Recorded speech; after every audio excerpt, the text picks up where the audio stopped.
দেখছেন নিউজ 24/7 খবর পড়ছি আমি নাজিয়া সামিয়া। নতুন পে স্কেলে প্রাথমিক শিক্ষকদের বেতন বাড়বে কত, চলুন দেখে নিই। নতুন পে স্কেলে সরকারি কর্মচারীদের জন্য মোট ২০টি গ্রেডে বেতন স্কেল সুপারিশ করেছে কমিশন। এতে সর্বনিম্ন ২০,০০০ ও সর্বোচ্চ ১,৬০,০০০ টাকা বেতনের প্রস্তাব করা হয়েছে। তবে এবার সর্বনিম্ন ও সর্বোচ্চ বেতনের অনুপাত কমিয়ে ১:৮ করা হয়েছে, যা আগে ছিল ১:৯.৪। এতে সর্বনিম্ন বেতন স্কেল ৮,২৫০ টাকা থেকে বাড়িয়ে ২০,০০০ টাকা এবং সর্বোচ্চ বেতন স্কেল ৭৮,০০০ টাকা থেকে বাড়িয়ে ১,৬০,০০০ টাকা করার প্রস্তাব দেওয়া হয়েছে। কমিশন প্রধান জাকিল আহমেদ খান জানান, এই প্রস্তাবগুলো বাস্তবায়ন করতে হলে ১,০৬,০০০ কোটি টাকার প্রয়োজন হবে। বর্তমানে ১৪ লাখ সরকারি কর্মচারী এবং ৯ লাখ পেনশনভোগীর জন্য সরকারের ব্যয় হচ্ছে ১,৩১,০০০ কোটি টাকা। তিনি আরও জানান, গত এক দশকে নিত্য প্রয়োজনীয় পণ্যের মূল্য বহুগুণ বৃদ্ধি পাওয়ায় জীবনযাত্রার ব্যয় নির্বাহ কঠিন হয়ে পড়েছে। এই প্রেক্ষাপটে বিভিন্ন অংশীজনের সঙ্গে অনলাইন ও অফলাইনে ১৮৪টি সভা এবং ২,৫৫২ জনের মতামত গ্রহণ করে এই বাস্তবসম্মত সুপারিশ প্রণয়ন করা হয়েছে।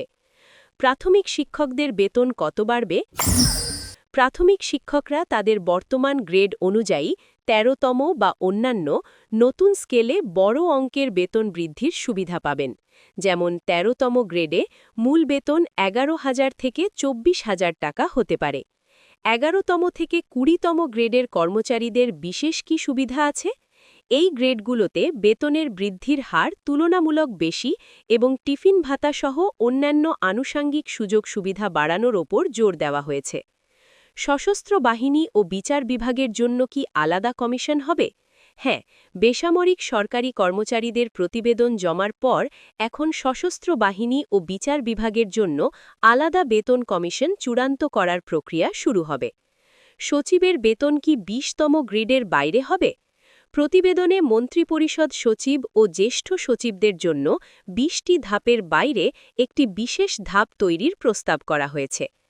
তথ্যমতে গত ২৭ জুলাই ২০২৫ তারিখে সরকার ২৩ সদস্যের এই কমিশন গঠন করে এবং ৬ মাসের মধ্যে প্রতিবেদন দাখিলের সময়সীমা নির্ধারণ করে দেয়।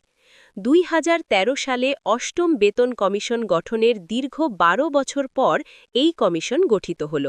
প্রতিবেদন দাখিলের নির্ধারিত তারিখ ছিল ১৪ ফেব্রুয়ারি ২০২৬, তবে কমিশন নির্ধারিত বাজেটের মাত্র ১৮% ব্যয় করে সময়ের আগেই কাজ সম্পন্ন করেছে। প্রতিবেদন দাখিলের সময় অর্থ উপদেষ্টা ড.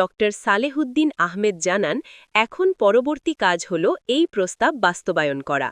এ লক্ষ্যে একটি বাস্তবায়ন কমিটি গঠন করে দেওয়া হবে, যারা বাস্তবায়ন পদ্ধতি নিয়ে কাজ করবে।